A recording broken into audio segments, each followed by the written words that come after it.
It's shit. It's fucked. It will fuck you over if you invest in it and you don't have a sense of how to round it off for yourself. Yeah. How to ground it, how to apply.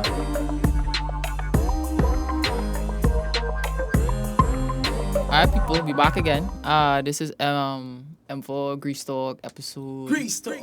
Wow, yeah, episode 2 with the legendary hype man vibes, eh? Yeah, he's the hype man. It's Wendell Manwarren, Mr. Wendell, man. the original. Respect. 3CANAL, chop them. Thank you for having me. Blue Boss. the blue boss, I like that. The Blue Boss, yeah. That should be I a think new I might one. take that title. Yeah, I the saw one Blue original. Boss. on my mind all day today. The Blue. Yeah. Yeah. I had them listening after the car coming up. Infectious. Well, we want to get a little background. We want to get a little background on the man, the legend, you know. You know where you started, where you're from originally, to where you end up, you know, give me a little background now. That's a long story. I around a long time. But I always tell people I'm a basic Belmont boy. I didn't really have no overarching ambitions. Just, you know, go school, pass exam, get a work, and, you know, just do the right thing. Belmont. Yeah, Belmont. But Belmont at that time, in hindsight, was a very, very rich cultural community. Mass was literally at every corner, pan sides galore, you know, real characters. Jason Griffith, legendary sailor man, was the barber for the community. So the exposure to the culture was rich. My grandfather had and my uncles, and they had a pan side in the yard. So I grew up in and around it, but I don't think I ever really kind of thought much of it until later on. Yeah, because I think, you know, typical Trinidadian youth, you're just growing up and you're just watching TV and you want what you see on TV and you're not really appreciating what you have here. So the thing that really brought me home and back to myself was when I decided to join the Trinidad Tent Theatre. Okay. And joining the Trinidad Tent Theatre, I think I was 21, 22 at the time. What year was that? That was 80. Don't tell them. No, I don't hide But my you in age. theater for about over 20 years now, yeah. Wow. That was in 85, 86 kind of timing. Probably weren't born yet. Dang. So no, I can answer that. But you Chef McKesey. So you saw the transition from where Calypso was and where it is right now. Yeah, very much so. I mean, one of the things too, I had a brief stint down in Simeon Road, Petty Valley, right by Sparrow Drive, right by Sparrow's Hideaway. So when I would spend summer holidays or vacations down there, or August holidays as it was called back then, and Sparrow's Hideaway was always a big allure. Sparrow was a huge fan. We knew him as kids, you know. I played with his kids. I was always a huge fan of Calypso from early. Shadow, Sparrow, Kitchener, Nice. Squibby, all kind of obscure Calypso. Explain, I thought Explain was one of the hardest Calypsonians around. So I was always a huge appreciator of Calypso. So wait, so the other day I was talking to my mom, right? And my mom know a lot of American music, and I'm kind of surprised because I never knew she knew so much about American music. Well, And yeah, I know a lot of American music too because I always tell people we had 2 radio stations back then, 2 FM radio stations. But you heard a variety of music. It's not like everything is very genre specific now. So one of the rich things is that you heard everything from a Sam Cooke to a Stevie Wonder to you name it, On the same a rock station. song. But to was the calypso. culture played as much as the American music? Yeah, it was in the mix. Really? I mean, even though in those days they would complain. Relator has a famous song called, you know, These Radio Stations Driving Me Mad. And So that's going on a long time. There's a syndrome. There's a long syndrome. A long fight. Self-contempt is well ingrained in the society from a long time. It's part of our colonial heritage. And if you don't address it, it will just act. And you don't even understand that you're acting in ways that are contrary to self, but is deeply psychological. And you have to come to that recognition. So back to me now, the thing that helped me come to that recognition was working with Tent Theatre, but most of all the opportunity to travel at the age of 22 and teach carnival culture to English people. Wow. And that's when I realized, but wait now, we have something that's very specific, uniquely ours, and it has a value. And whatever that value is, we are the ones that have to determine that and define that. But I don't think we figured out a way to monetize it Well, and to control it to some degree because monetizing is always, I mean, we have to live, right? So it's there, and there is opportunity to monetize it. But I always say you can't kill the goose that lay in the golden egg. You have to understand what it is you're trying to monetize. And not every aspect of our culture is monetizable. I don't think the people are ready. I mean, the culture is one thing, but the people are not ready to be marketable.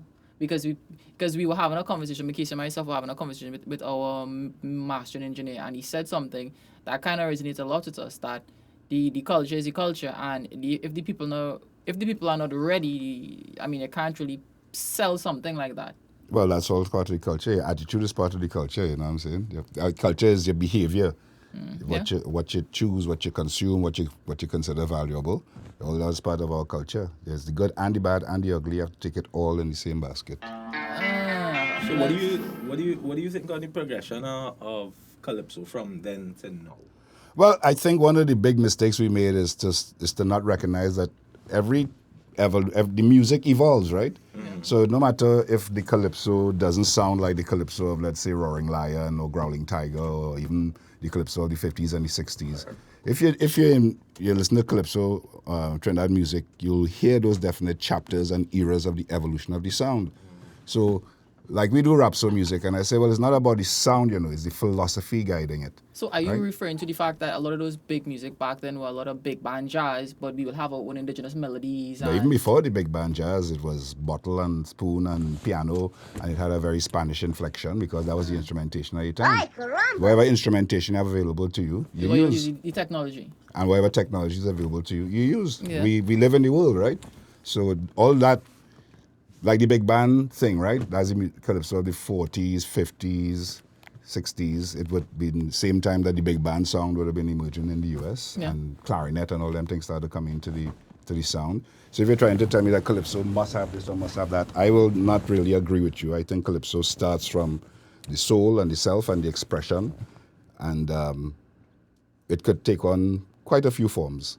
Yeah, but this juncture, I don't think the people know who they are anymore. Like, our identity has we're something. It was diluted. It got diluted a lot. Well, yeah. I mean, I would say. Wait, hold on. What do you mean by diluted? Because we're a multifaceted race of and cultural people. Like, we have many different aspects. So to say it's diluted, you need to really flesh that out. What do you mean by that? I mean dilution in the true sense, where if you add juice and you put water in it, it tastes bad. Yeah. It It gets too watery. But it was too sugary and syrupy. Yeah. It loses the I always fruit. say, the gatekeepers of the music would have been the producers, or back in the day they were called arrangers, right? And you couldn't go by Art Decoto with a stupid song. He just wouldn't record it. I believe I saw a documentary where he pulled a knife on a man. And Casey? Yeah, these guys were hardcore. So you couldn't go by Pelham Goddard with a stupid song. Even when we work with Shell Shock, you couldn't go by him with a stupid song. He will just make you do your homework or say, I'm not recording that. Then just take your money and send you the dough. But now everybody, partner could record them. It's all you good. mentioned something about rhapsody. Yeah. And you touched my deep there because I love rhapsody. I respect. You understand? I love many different types of music. Just No, this is more so. No, next week. So. Boom. All right, good. It's in front Nice. here. There we go. No, go a little closer. Oh, you can bring it a little closer to you. 1, 2. Nice. Yeah. So tell me a little bit about how you get into rhapsody, because you're well known for rhapsody. Yeah. Well, as I say, this year, 2020, is the 50th anniversary of rhapsody music. Wow. Being called rhapsody music. It was a track by Lancelot Lane. And Lancelot never called himself a rhapsody artist, or he never called his music rhapsody. It was Resistance, and they are the ones that said, Who coined that? this is the guy that influenced us, and they recognized him as the pioneer of the form. The Godfather. But what was interesting is that 1970 was a whole movement of consciousness, black power, black empowerment, right? Liberation of the that sense melanated of knowledge of self, right? And I was explaining to the cast the other day, because our show is dealing with it. The author of the term black power is a Trinidadian, Stokely Carmichael, also known as Kwame Ture, right? Vibes. Stokely Carmichael was a dread man. Martin Luther King and Malcolm X and all of them was deeply fearful of him, because when you opened him out to talk, he was dreaded than any midnight robber from Observatory Street in Belmont. Right? So we understand the connections we have. The Black Power movement that happened here in 1970 was sparked by an incident that happened in Canada with some Trinidadian students. So that connection is international. It's not just something that happened on the ground here. It raised a higher level of consciousness. So Lancelot was one of them guys who was trying to articulate the vibe at the time. And he came up with a song called Blow Away, which was an expression at the time. If a man come and tell you something, and like, say, boy, blow away now, man, right? And he said, if a man want to set false standards for you to follow to hear what you say, blow away. So it was all about self-determination. And the second verse is the most crucial. He said another thing, don't believe what foreigners do is better than you, because that ain't true. It's a mental block that hard to unlock. It hard like a rock with it, you don't walk. You go live an illusion trying to be another man. So don't believe what foreigners do is better than you, because that ain't true. Blow away. So when somebody put that down, boom, as a foundation stone, you understand, all right? This rhapsody music is based on knowledge of self. And that knowledge of self is not something one can assume, because we dwell it in a great deal of ignorance. We don't know our stories, much less our history. Most people, if they even ask them to ask, what's your family story? They could tell you, oh, my grandmother was Scottish and this one was that, but it stopped there. They don't know the story. They don't invest and delve in the story. I went on a trip one time to Scotland through the same tent theatre, and it was an international theatre camp, but it had another agenda, which I discovered later on. But one of the exercises they did with us was to ask us to go back in time and see yourself. See yourself. They had Russians, Indians, old cultures there. Them Russians was going back 500 years. Shit. Indians was going back, all that. Yeah. Yeah. I couldn't go back more than 50 years. In terms of, what was my story, boy? Okay, Where you come from, my your lineage. grandmother from Grenada, grandfather from Venezuela. And then you start realizing, but wait now, every Trinidadian have somebody from here and somebody from there. That's my exact same thing. So That's everybody in this room. The world is right here in us, with us, around us. Like Mincha says, I am a Caribbean. Walcott speaks about Port of Spain in particular being the Athens of the new Athens of the Caribbean. And so all these things is to make you understand something going on here. We don't quite understand what it is, most of us. We feel it, Most Trinidadians feel we're real special, and we are. But that's not enough. You have to understand what it is makes us special. Stand out. Yeah. And it's our vibrations, and it's because of the mix. And the mix has led to the evolution of the sound over time. When Shorty was looking at Calypso and saying, I want a new sound, he took two of the major influences. He was African, and he grew up in an Indian community. He grew up in it. He spoke Hindi. He wasn't reaching for it. He wasn't trying to think. It was part of him. Right? So when it was time for him to experiment, he fused the two. And we end up with soca. Endless Vibrations is a thesis. Change the accent of Carnival to a groovy bacchanal. He lay it right down in that song. So right now you are like a historian of Absolutely. where stuff happened or where something I am happened. a self... It's a griot. I have made it my business. I've made it my life's work to try and understand us culturally. So at what junction did they start to separate soca from calypso? Where did that start to happen? Because from a marketing perspective, I kind of throw shit off really. It's marketing. It's all marketing. You use the word. It's marketing, right? It's like when I talk to young people now, they will say, I'm making a groovy, I'm making a power. It's all ignorance. Categories. Yeah, it's labels. all, and then, they're very genre specific. It's like, man, I just making music, man. It's like, You're tutoring now as well, right? Yeah, I teach a lot. Where? Well, I've been teaching at Lilliput Children's Theatre forever. But through the Tallman Foundation, I've been working with a lot of youths from Gonzales and Belmont and Laventille and those kind of communities. So you see any progression? Yeah, or the devolution, as the case may be. Of the dancehall coming into the culture. As my partner in crime, Stanton, would say, the inner breeding of our culture is taking hold, right? So you feed a generation or two a steady diet of Jamaican dancehall culture. You don't expect that will manifest in some form, especially if there's a host environment for it, right? Yeah. There's a host, so it is received and it thrives, it prospers and it grows. Unfortunately. So you want to deny the existence of this culture? We cannot. No. This whole argument about Zessa and Gunman and She-Hole, that's social commentary. You'd have to like it, you'd have to agree with it, but you can't deny it. Yeah. And he's not articulating something that people are seeking to emulate. He is describing what they're doing. That's all he's doing. He's just recording what's going on in society. Yeah, absolutely right. Because Tupac said the same thing about hip-hop when he was asking him why he's creating all this type of music that's supposed to be detrimental to the society. But at the end of the day, I feel like, the Jamaicans aren't trying to imitate us. They don't give a fuck about us.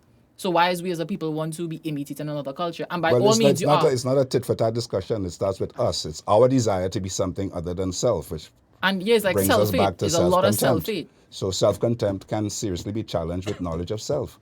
And knowledge of self instills value of self. And without that reinforced in a steady way, in a steady basis, like I made a conscious decision to read about us. I read everything from Naipaul to Lovelace to you name it. How many of us know about us? How many of us know about our ideas? How many of us really take time to investigate the progression of things? Like I talk about, like what y'all doing here, right? For me, this is crucial. The mere fact that you decide I have something to say and go through all this trouble to sit down with me and have a conversation and record it, that have a value to it, right? Well, as Mackenzie said, he wants to create an archive, and I think that's very essential. So what Mackenzie is doing is taking a long view, which is something that we don't do, right? So that's all part of our culture. I'll tell you something, it's Wendell. It was real disheartening to me when I started my master's degree with chalk dust. The amount of things I learned about Trinidad and about myself, because one of the first things chalk dust made us do is a family tree. Oh, And yeah. I had to go down in the office to find out, who is my great-great-grandmother, where she was, and asking my parents. They were like, they know their names, but to say, well, they know exactly what they used to do. Because that's something we encourage to do. And that's all part of what's missing. Yeah, and I told Chucky, I say, these things that I learned in this class about Sparrow and Kitchener, these are things that I should have known from since primary school. Yeah, well, shoulda, woulda, coulda. I always say it's your responsibility as a big person to fill the hole. So I a lot agree. of people go around complaining about the education system. It's it will Yeah. you over if you invest in it and you don't have a sense of how to round it off for yourself. Yeah. How to ground it, how to apply it.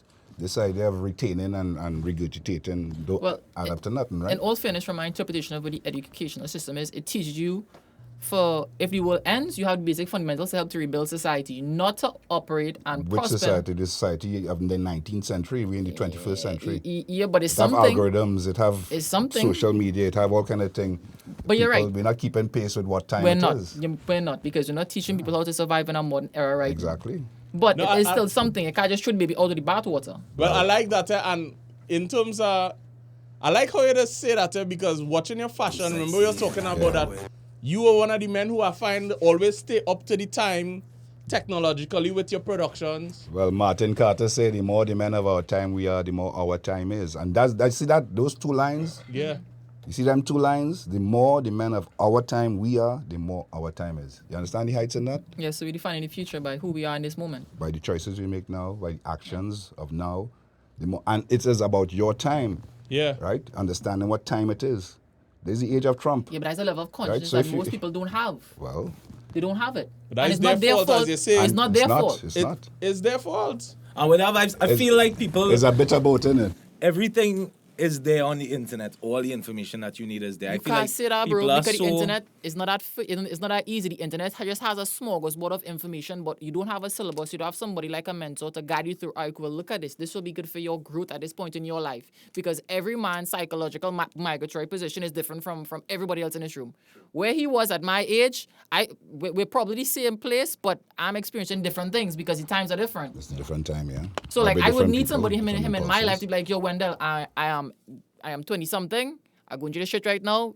Do Talk this, to me. don't do that. No, don't tell me what to do, but at least mentor me from a place where you can tell me where to look, but what not to look for. Oh. Because I still have to figure out how to think in this fucking world. Well, all of us have to at the end of the day. And I think that's the thing. Both of us have to, we all have to assume personal responsibility for it. Not everybody's going to do it.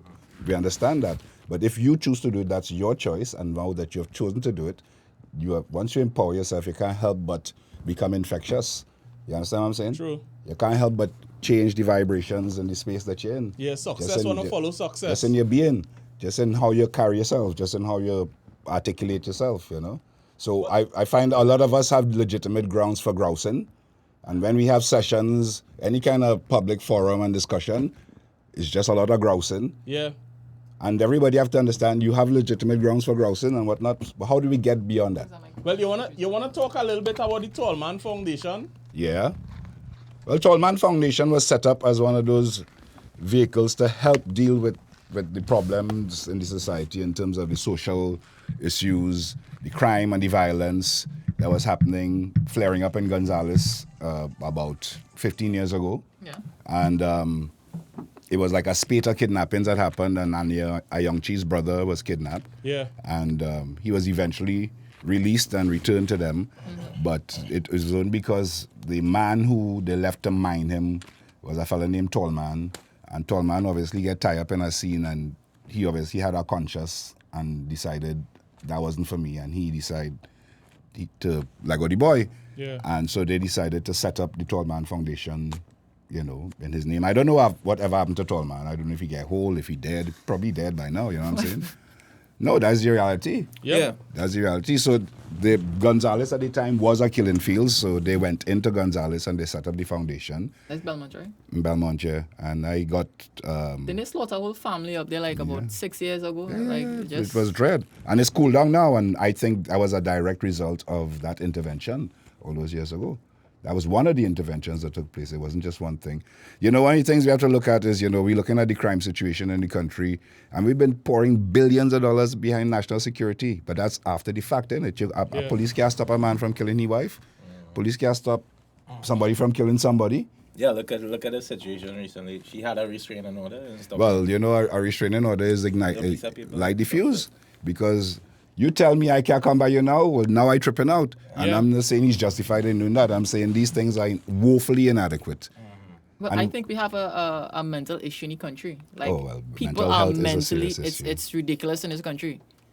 Because if you look at the state of how people are just from a one-on-one interaction or just looking at people, because when I walk out on the avenue, you can People tell are stressed. not just stressed, people on the brink are We just flipping the absorb fuck too out. much garbage on a daily basis. Well, What is I'll that? give you a story. Last night, we finished rehearsal at the Black Box. I'm walking outside, and I hear someone, the girls who's leaving, saying, "Oh, God, look, I'm naked in the road." It's like, Oh yeah. and apparently he's around the Yeah, area. no, it's a big tall man. That Yeah, nigga so he just be came running around like he's and- Spider-Man naked. Yeah, like, and boom. he's like, I wore a jersey and a pants. I was like, boss, I don't have a jersey and a pants. Yeah. I sent for a jersey for him. You gave it to him? Well, I didn't want to see the man walking around naked, and he asked me for a jersey and a Yo, pants. he so I would be gave running him through the avenue, right? By the bank right there, by the park. I believe it's Maury Street. Yeah, right there. He would be So running up then in the middle of the road. He asked me for hemp, I gave him hemp. So I was wondering, well, if he need a light, my boy have a lighter. So you have a naked man with a lighter. Right? Hey, crackheads always have a light. A naked man with a lighter. Where did he have Give me the $2, lighter? he say. I said, $2, where you going to buy? Popcorn. I said, popcorn. All right.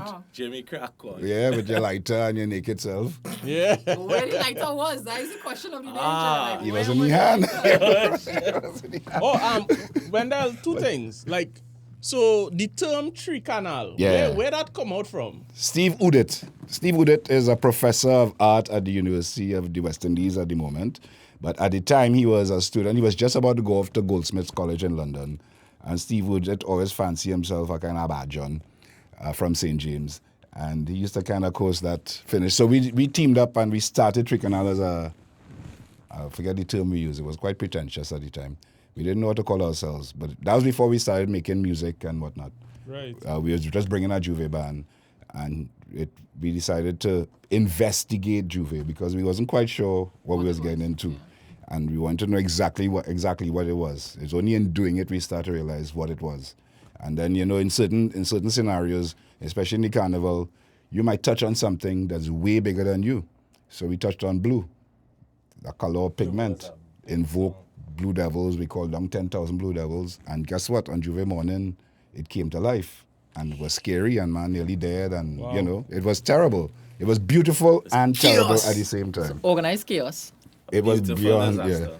beautiful disaster. But it changed our lives. It literally changed our lives. It took us down this route. So now 20-something years later, here I am talking to you. And Blue is still a big tune. And Blue still, Fire. every time I hear Blue, it sounds like it. Like It's yesterday. fresh. Yeah. Every time it play, Yeah. it's fresh. And literally, we had no idea what we was doing. So I was just winging it. Just let me see what No, happens. we wasn't even winging it. We were just expressing our vibes. And thank God it had fellas around who's like, well, Graham was like, you can have a verse with 12 bars and the next one with 17 bars. And so that's structuring and disciplining and whatnot. I was like, yeah, but in the middle, I just want you to say, 3CANAL, come down. He's like, okay, well, that'll be the bridge. You know? Nice. So, and even I tell people, up to today, I've been around studios for the last 20 how much years, but don't ask me to press a knob, I don't want to know. I like the idea that I get this thing in my head, a melody, a word, a lyric, and I will come to you who have the skills and share that with you. And then as if by magic, it's like, whoa, we making music, boy. Yeah. But I also understand that, Zane told me a little while back that, just doing the music is not enough. You need to have something with it, a gimmick or something. And I understand that you arrange all the 3CANAL shows. Yeah, I'm the director, the Creative writer. director. But 13 you need an identity because you had a very it's distinct identity. It's more than exactly. It's more than a gimmick. Is identity and what they call a brand now. You know, and I meet a lot of young artists who haven't done anything and tell me they have their brand, and I was like, well, you can't really have a brand until you do something. We have to see what that is, and then we could figure out. Well, I think when they say brand, they think like a clothing line. Now. They don't Well, understand that that they extend more than that. Like it's who you are, the soul of what it is you're manifesting. But I sat down with fellas who have the tour planned out already, and I was like, well, where the song? Career. Yeah, make a song now. See how to start somewhere. Good way. But I would like to say, you know, there's a certain level of what's the word? I don't want to say naivety that I hold to when it comes to the music, and I don't want to demystify it too much. What do you mean? Like I the don't whole want creating and the music industry? No, the making of the music. The rest of it, I will take pains to demystify because after you've made the music, that's the creative part. You could demystify the Now creating it too? Now the challenging part is, well, I have this thing now. How do I get it out there? Yeah. And that's where the challenge comes, and that's where whether you want to call it a gimmick or identity or a brand comes in. Well, it's fine. It's So fine. people- It's fine. Yeah, You need to because try. you know when you go to a 3CANAL show, you know it's a 3CANAL show. But Yeah, because I say When you walk in a That truck was and it's a a show, POV. you see their descendants, like their audiences, like you could just see the like it's very difficult to explain, but when you go to a 3CANAL show and you see their audience, you know it's their audience. It can't be nobody else. I am always surprised at our From the time audience. they leave their house and they come here, you know they're going to a 3CANAL show. Like today, I reached in the office and there was a woman there buying 20 tickets for the Wow. show. That's what we I was talk like, about. oh, okay. And she's like, coming back for more. I was like, okay. That's what we talk about. Yeah, I was like, You know, and I would there's probably something do that. Zayn always says about the international rock bands where the parents would Indoctrinate. indoctrinate their children. And, you know, I don't see that happening here. well, you know, M to the power 4.